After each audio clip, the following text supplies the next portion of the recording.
we actually kind of missed because last week they announced the free games for Xbox. Yeah. And I tweeted about them, I posted about them on Facebook, and then we did not talk about them. Yep, successful. Yeah, totally successful. On and that. Those are already out. But we can talk about those as well as the PlayStation ones altogether. Right, which those were announced this week as well. Yeah, so we'll start with PlayStation because that was announced recently. We get Lords of the Fallen for PS4. Yes. Very happy about this because I got to play this for Xbox One. I thought this was a pretty fun game. I'm sorry as I have technical difficulties here. Here we go.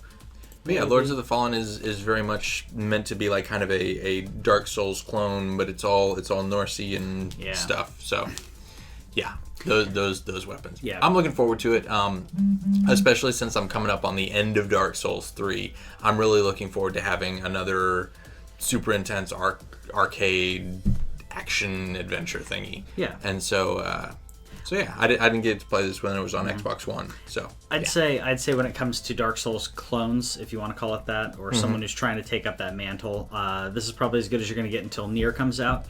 But I really enjoyed it. Of course, it's nowhere near as good as Dark Souls when it comes to story and some other bits of conveyance in regards to level design. But pretty good gameplay. So I would, spoilers for the review, I'll say check it out. Yeah. So we also got Journey. Yes. So, as you like to say, no excuses. Yeah. Journey is a really, really wonderful experience. Yes, it is. Just take you a couple hours to get through it, and just kind of sit down, pick an evening, just sit down and play this one. It's just a really fantastic metaphor for like life, and you're kind of going through this on the journey with the character, and it's beautiful. The music is exceptional, and it was really, really pretty on PS3, but on PS4 somehow they managed to make it even more pretty, and it's a really, really fantastic experience, and I encourage you to check it out and block out some time, 2, maybe 2.5 hours, not longer than a full movie or whatever, and just kind of sit back and enjoy that time. Yeah, it's totally worth it. I got to play this for a little while. I haven't finished it, but Whitney and I are really enjoying it. The storytelling aspect to it without any dialogue, is really cool for them to be able to do that. And the music element is really nice as well. So yeah, another spoiler. Check this one out. So we've gotten a couple of these. In the recent months, but we're getting another Prince of Persia game. So we get to check that out. This is the Prince of Persia, the Forgotten Sands. Yeah. This is the one right after the Twin Princes, whatever, right? It was right around that same time. Twin Princes. That's the one prince. The kneels before you. Yeah. That's what I said now. Yeah. Princes who adore you, right? Right. Just go ahead. I mean, one has diamonds in his pockets. Yeah. The other one says he wants to buy rockets. Yes. Yeah. That's the Prince of Persia game I was thinking of. I would play that game. But yeah, so these are really fun, and it has these for me work really well because it has the Assassin's Creed like movement, and you're jumping and moving all around and stuff. Yeah. But you're not having to deal with a crowd because. No, you're just zipping through doing stuff. Sands of Time. That was the other one I was thinking of. That's right. I think this one, this game took up the mantle of Tomb Raider, in my opinion, when it came to the fun platforming, the fun over the top ridiculous platforming, and yeah, it has the mobs that you attack there, but you don't have to attack them while you're doing the puzzly jumping bits, which are a blast in this game, and Sands of Time as well. So, looking forward to this, and I'm glad it's not another Vita. Prince of Persia game. Yeah, that was pretty bad for a little bit. What else do we get? We also have Datura for PS3, which is it's one of those names that like I recognize, I remember, but I don't remember why. I know it's one of their projects. Yeah, Santa Monica that published. Yeah, they published it and somebody else made it. And so yeah, I'm kind of watching the trailer with you. Yep. But yeah, it's puzzly and interesting, and yeah. So And we'll see how that goes. Thing from the Addams Family, so that's cool. Yeah. Thing right driving. Right there, because he's talented like that. Clearly. So we'll see what happens there. Yeah, I'm hopeful on this because it looks interesting, and there's a lot of games. It's not often that I get to go into a game cold. Yay, the pig survived. Yay. It's not. I don't know who I am. Oh. It's interesting. Yeah. No, I was It's gonna say mysterious and yeah. I'm glad that this is kind of that I get to play this because it's something that I haven't heard a lot about. So it'll be interesting. Yeah, going in blind is a lot of fun. Yeah. What the? Okay, that's just getting confusing. Yeah. All right, so we have so this month on the Vita. Yes. We have no PSP titles. Yay! This makes me Thank happy. the maker. Yeah. We have Badland, as you're seeing here, which I'm assuming this is kind of like maybe, I don't know, Lemmings meets Super Meat Boy, because you're like grabbing more of you, and I think they all have to or you have to have at least one of them surviving, I'm assuming. I don't know because I haven't played the game. Yeah, seriously, this just by assumption, that's what I think. It's like, it's puzzly to get through the game, but you're amassing other bits. I do like action puzzly stuff. Action puzzly with a little bit of gravity stuff. Game of the Year edition. There you go. So if it's got a Game of the Year edition, it's got to be good, right? Yeah. So and play that everywhere. Yay!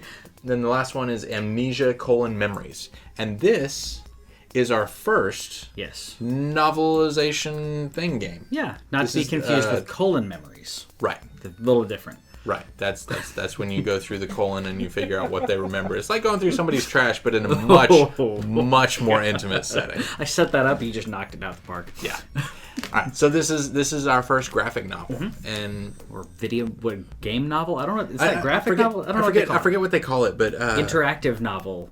It's like a point and click adventure mixed with a choose your own adventure. I don't know. Maybe. Yeah. So the Vita actually has a good chunk of these. Most notably, Monokuma's series with the I haven't played them, but I know they're good. Yeah, and then the Zero Time Adventure stuff. Like there's a good chunk of these, but I'm really looking forward to this one because it's a Vita game. It's a Vita game, and like the PSP ones are always a little bit clunky, and they seem to be just slightly off. So I'm looking forward to seeing how this is, and this will be refreshing, I think. Yeah, very different and refreshing. It looks good. I also like it because it just jumps all full on into the anime tropes. Yeah, and that looks like fun. So up on Xbox One on the Microsoft side of the house, we got available right now. Right now, Earthlock, Festival of Magic stuff. So take it away. I think this game, I immediately told Whitney this is something she's probably going to enjoy because of the platforming bits of it from what I've seen. Puzzly platform. There's a little bit of like what I consider light hack and slash, which is by light hack and slash I mean like Kingdom Hearts. I think right in a minute you'll be able to see that a little bit of the gameplay. That looks very much like. Hold on. That's turn-based combat. I thought this was hack and slash. I may be wrong. See, I haven't played the game, but I thought this was hack and slash. So if it's turn-based, then never mind. I take back what I said. So she may not like this, but I'll enjoy it. I like that you move the camera angle. I'm interested. Yeah, they move the camera angle of it. You got a bunch of interesting characters and creatures. You got a bunny. Yeah, so it looks like a really cool modern day RPG. Yeah. So is that a Marlboro? I'm pretty sure that was a Marlboro. Like the Marlboro Man? No, from Final Fantasy, the giant green tentacle thing. Oh yeah. I was going way off.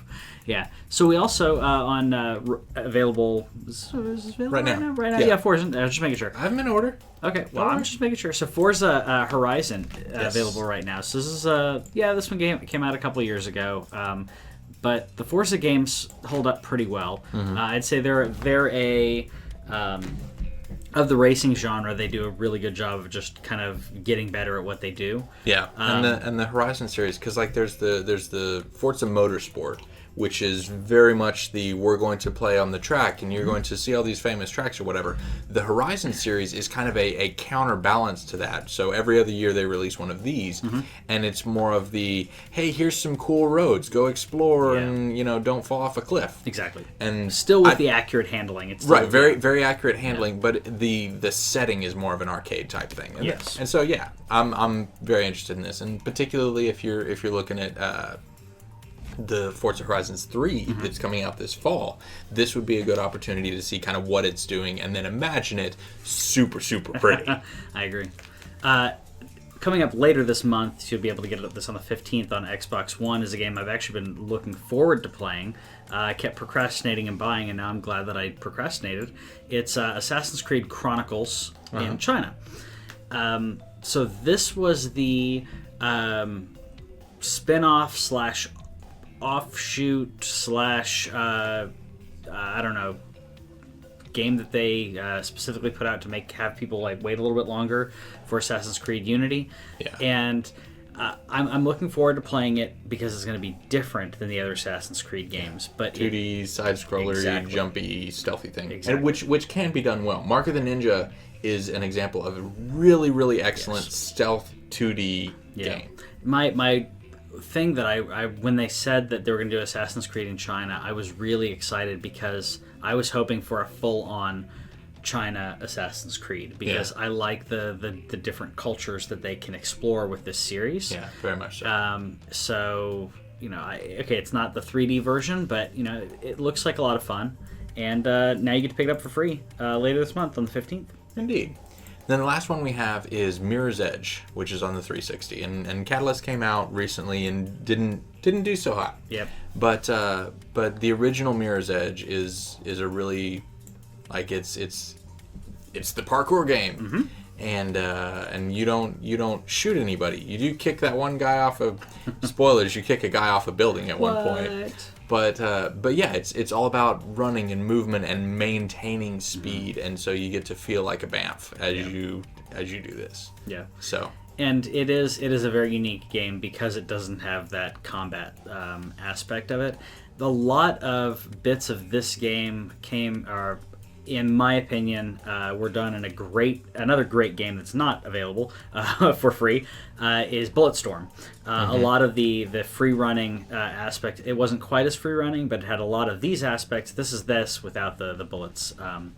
Right. So, but the free running, ridiculous Tony Hawk style free running, basically, is what we're looking at here. So I can get down with that. And this was also the first time that we'd seen this level of parkour on a first person. Like that's really tricky to do, and they managed. Yeah, I mean, you got to do some bits of like that in Assassin's Creed and some other games. They kind of gave you quasi free running, but at third persons. And this focuses on that, and like you were talking about with Tony Hawk, like you establish your line and you figure out where you're gonna run and jump and dip, and it's a quality game. I like. Thank you for watching This Week in Our Collective Heads. Subscribe to watch more content that was like that or different. And communicate to us. We are on Facebook. We are on YouTube. We are on Twitch. We are all over the place. You can pretty much find us as This Week in Our Collective Heads or TWIOCH, except we're TWIOCH Gaming on Twitch. So find us there. Communicate with us. We'll hit you back. Love you guys.